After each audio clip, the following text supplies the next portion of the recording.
Welcome to the Gentleman's Guide to the World Below. This video is a continuation of the series we have been running already regarding the Storypath Ultra System and how it works in the World Below game. We've already covered how dice pools work, we've touched upon tricks. I've had a few requests to go through combat beat by beat. So that is what we're going to do now. We're going to talk about combat in depth, and I think it's valuable to do so because speaking for myself, as a story guide, perpetual GM if you will, combat is my least favourite part of the vast majority of role-playing games. I find it gets bogged down, I find it gets slow, I find it gets boring, especially when all you're doing is hitting to deal damage. Now we try to get around that in Storypath Ultra, and I think we do it well by making combat a more interesting proposition. I'm going to posit a scenario, and I will take you through a few steps of combat to give you an example of how combat can be made interesting in this game. So, our heroes, Zyens, our Hunter Templar, and Luck, our Hobgob Silhouette, they are fleeing through jagged, winding tunnels. They're trying to get away. They're on the Iron Stratum. They're trying to get away from a Guhak. A Guhak is a kind of devolved humanoid turned cannibal creature that derives power from consuming other individuals. Whether they were cursed to become this way or whether they chose this path, Guhak are very unpleasant and are very, very good trackers and hunters. So this thing has been on their tail for a long time. Zyens and Luck, in their desperation, do not check the fragility of the floor where they are. It's loose rocks, they fall through, they end up in a cavern riddled with fungi, small, large, iridescent in colour, luminescent as well. Luck lands about 3 meters above the ground on an enormous mushroom cap. Zyens, however, is less fortunate, crashes down to the cavern floor. Luckily, it is a soft cavern floor, lots of moss, lots of lichen, and so he takes no damage from the descent and impact. Unfortunately, however, his impact does wake up the creature that's lurking amid all of this plant life. A fungal undead. This fungal undead extracts itself from the fungi and assorted matter that's been binding it here and lunges for Zyens. We are in combat. And now I'm not going to give you combat in a White Room example. I find White Room combat situations quite boring to explain and also unrealistic. I think combat, as a general rule, should take place using the environment, whether it's to incorporate cover, whether it's to incorporate things like height, distance, and I think you can do this in Storypath Ultra very easily, very well. So, to set the scene, Zyens and a fungal undead are about to get into close quarters combat on the ground.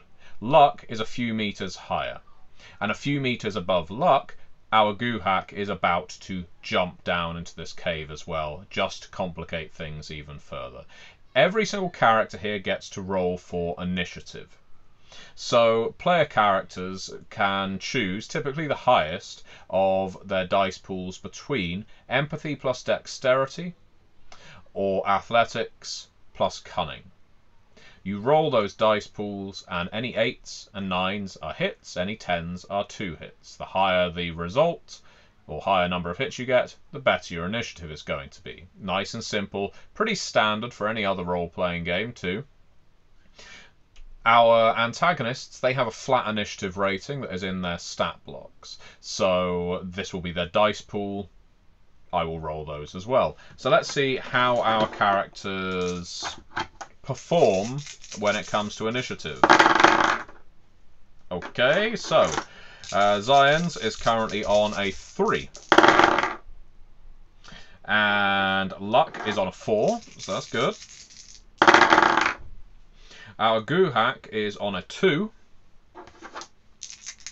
And our fungal undead is also on a 3. Now, in many role-playing games, this would then work in descending order. You would start with Luck, who got 4, and work your way down to the Guhak. But in Storypath Ultra, initiative doesn't quite work like that. Yes, the fastest person can go first. Ultimately, they can choose to defer if they want to, but typically they will go first, and then they choose who follows them, and the person who follows them chooses who goes next.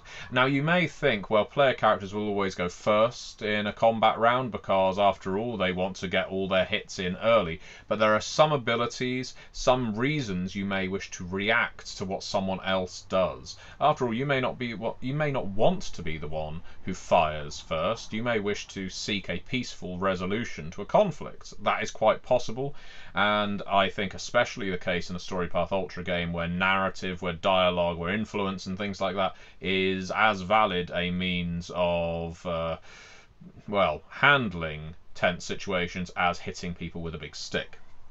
Nevertheless, Luck goes first, and Luck, surveying the situation, may be asking me, the story guide, so what is the situation in here? Well, you're in a roughly cylindrical cavern, there's some alcoves here and there, fungi are all over the damn place, so there's large and small, some of them may be toxic.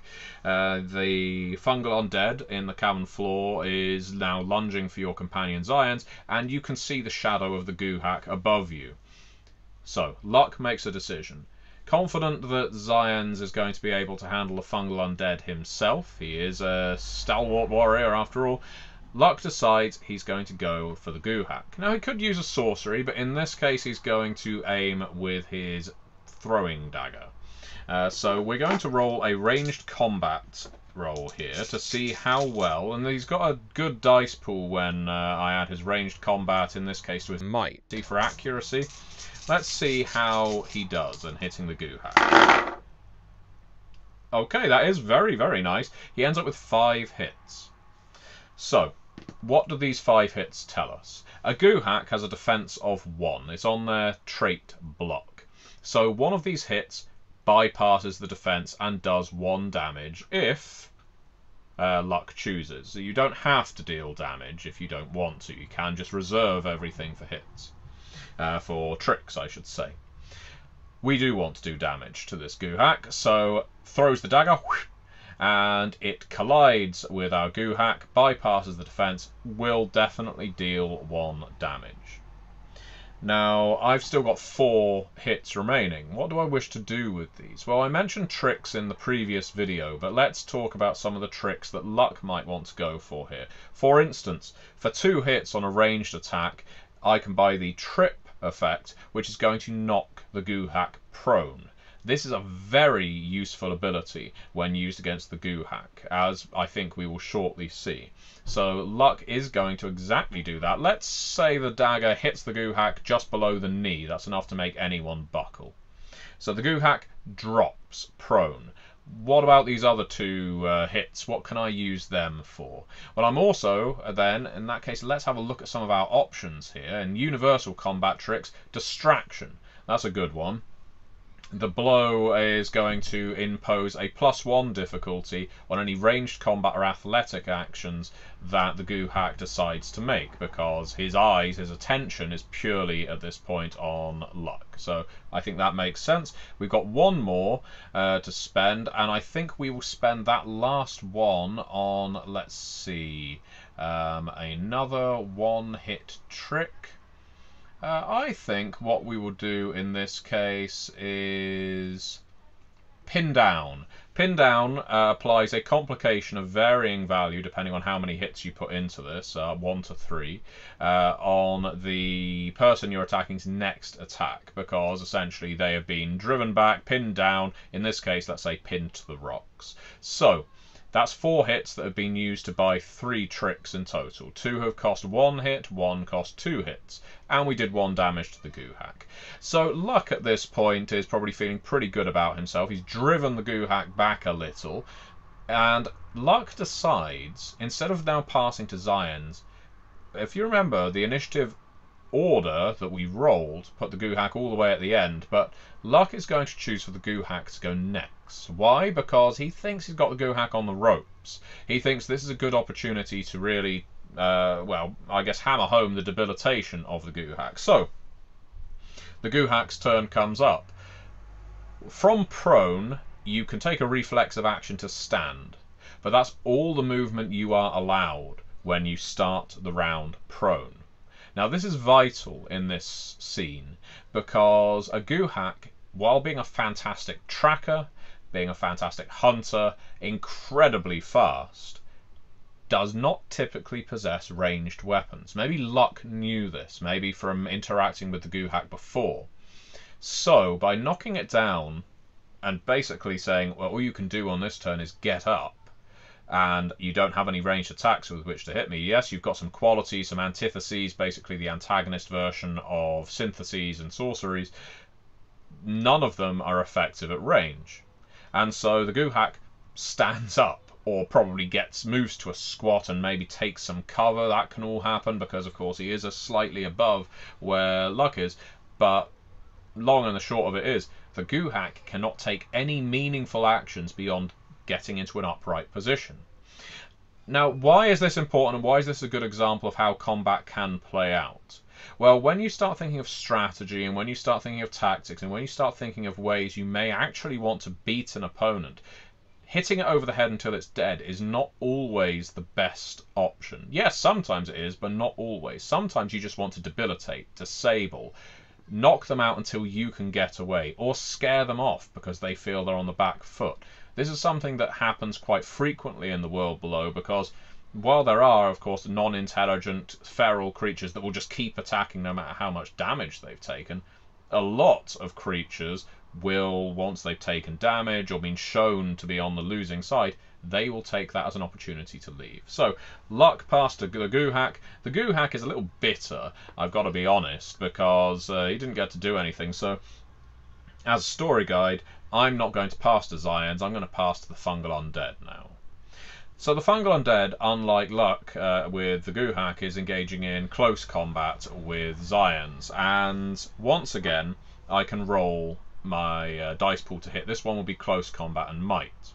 Or, well, it would if it was a player character. In the case of our Fungal Undead, it would just be a dice pool of 6, which is detailed in their trait block. But before I do that, Zions, who is being attacked, gets to decide whether he wishes to make a defensive action. A defense is basically a way of, well, rolling to ensure that you can increase your defense or move away from combat, that kind of thing. You could take a full action and commit it entirely to defense, but you wouldn't be able to do anything else. Every player character gets the option to roll for defense, essentially. And the dice pool that you roll is equal to your stamina rating. Zions only has a stamina rating of 2, so I will roll 2 dice here, and I achieve 1 hit. So what does that mean for Zions? Well, just like with anything else, I can buy tricks with my hits. I currently only have a defense of 1 as Zions, so I look for a good defensive trick that might increase that defense. There's dodge. Dodge is a variable trick. It's a very popular one. In other words, if you get 1 hit, you could increase your defense by 1, 2 hits, increase it by 2, all the way up, I think, to 3. So, in this case, Zions expends this hit, increases his defense to 2, making it slightly more difficult for the Fungal Undead to hit him.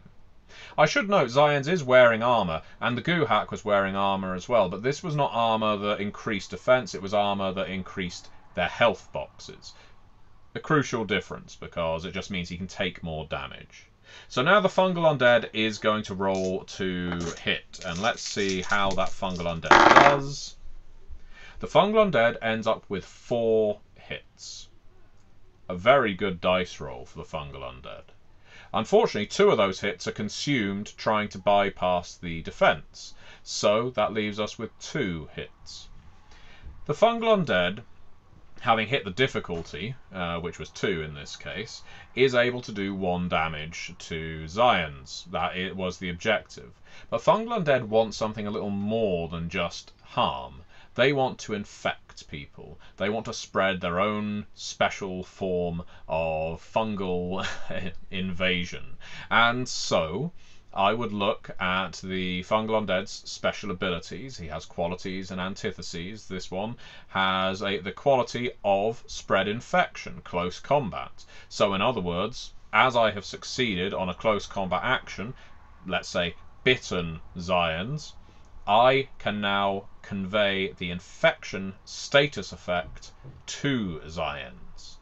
So status effects are ongoing, persistent effects that will have typically debilitative effects on a character. They can be positive as well, but infection clearly isn't. So the fungal undead sinks its teeth into Xions. It only does 1 damage, but it also confers an infection onto Xions.